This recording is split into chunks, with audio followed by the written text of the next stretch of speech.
Bakit ba ang hilig-hilig mong mamundok? Ano bang meron sa bundok? Bakit ka ba nagpapakapagod para makaakit ng bundok?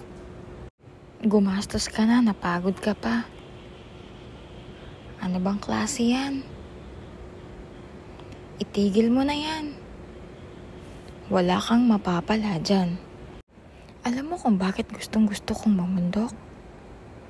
Kasi sa sandaling oras na nilalakbay ko ang trail papuntang summit ng bundok, ay nararamdaman ko ang totoong peace of mind.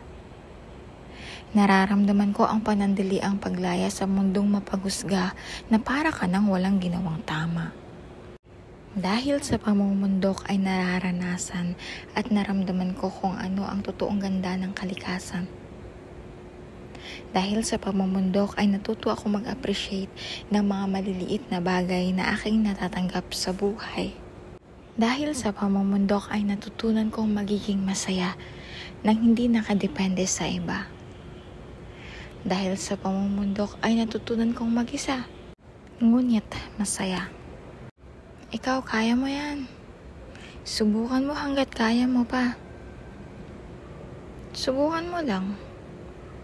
Baka sakaling magustuhan mo rin.